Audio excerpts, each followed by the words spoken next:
My name is Amy Monroe, and I'm on a team with Dr. Jacques Chaly, Dr. Murat Kainar, Dr. Anna Lokshin, and Dr. David Alamy. And our response to the innovation question for this round includes the use of the novel and ancient approach of auricular therapy to modulate the inflammatory response in patients who have undergone some type of trauma or infection.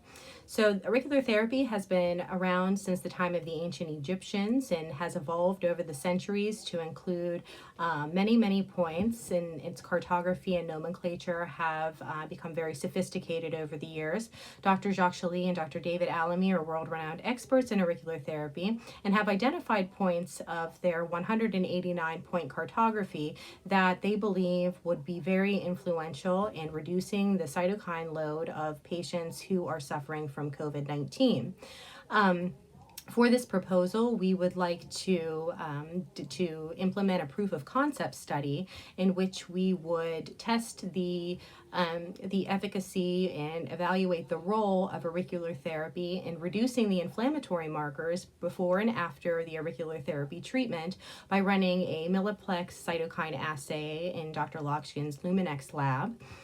In addition to that, we would like to establish the optimum stage in which auricular therapy is key in reducing the cytokine load in patients who are suffering from COVID.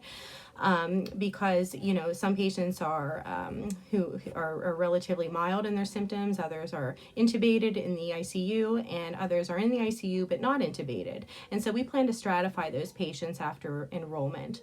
The sample size that we're looking for is a pilot, because this is a pilot study, would be 60 subjects, and we are looking to enroll them over a period of 1 year. And we're hoping that from this preliminary data, we will be able to apply to the NIH for a larger placebo-controlled randomized trial. And within that trial, we would like to also include MRI imaging to identify the mechanism of action in the brain.